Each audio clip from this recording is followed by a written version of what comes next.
Pada proyek kali ini, kami melakukan identifikasi struktur anatomi telur ayam. Sebelum dipecahkan, telur diamati terlebih dahulu secara morfologi. Telur memiliki bentuk oval dengan salah satu ujung lebih tumpul dan ujung lainnya lebih runcing.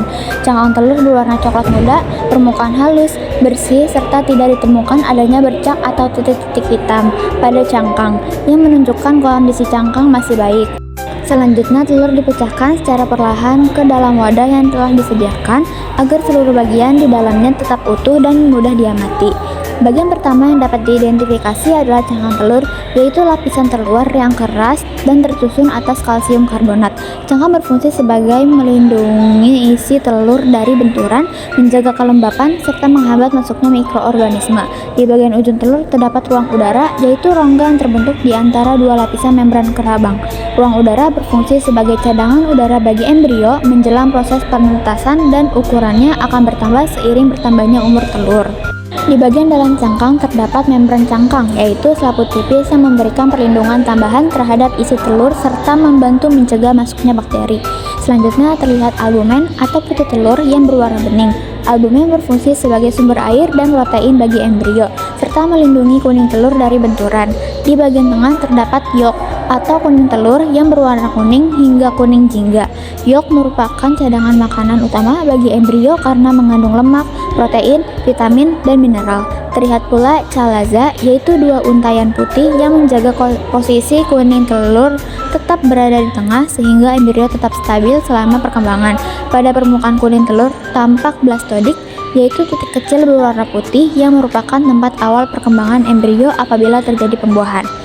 Berdasarkan hasil pengamatan, setiap bagian telur memiliki struktur dan fungsi yang berbeda, namun seluruhnya saling mendukung dalam melindungi embrio serta menyediakan nutrisi selama proses perkembangan. Selanjutnya dilakukan pembedahan ikan nila merah untuk mengidentifikasi organ-organ penyusun sistem pencernaannya. Sebelum dilakukan pembedahan, ikan diamati terlebih dahulu secara morfologi. Ikan nila merah memiliki tubuh berbentuk pipih, memanjang, dengan warna tubuh didominasi merah muda hingga kemerahan. Tubuh ikan ditutupi sisik, memiliki sirip lengkap, dan mulut terletak di bagian depan sebagai tempat masuknya makanan. Selanjutnya dilakukan sayatan pada bagian ventral atau bagian bawah tubuh, dimulai dari dekat anus menuju bagian depan secara hati-hati agar organ-organ di dalam rongga tubuh tidak mengalami kerusakan. Setelah rongga tubuh terbuka, organ pertama yang diamati adalah esofagus, yaitu saluran yang menghubungkan rongga mulut dengan lambung. Selanjutnya terlihat lambung yang berfungsi sebagai tempat penampungan sementara makanan serta tempat berlangsungnya pencernaan secara mekanik dan kimiawi. Di sekitar lambung tampak hati, yaitu organ berwarna merah kecoklatan yang berfungsi menghasilkan empedu untuk membantu proses pencernaan, terutama dalam mengemulasikan lemak. Berikutnya terlihat usus yang berbentuk panjang dan berkelok-kelok. Usus merupakan tempat berlangsungnya pencernaan lanjut sekaligus penyerapan zat-zat makanan yang diperlukan oleh tubuh. Pada ikan nila yang bersifat omnivora, usus relatif lebih panjang untuk membantu proses pencernaan berbagai jenis makanan. Bagian terakhir yang diamati adalah anus, yaitu tempat keluarnya sisa-sisa makanan yang tidak dapat dicerna oleh tubuh.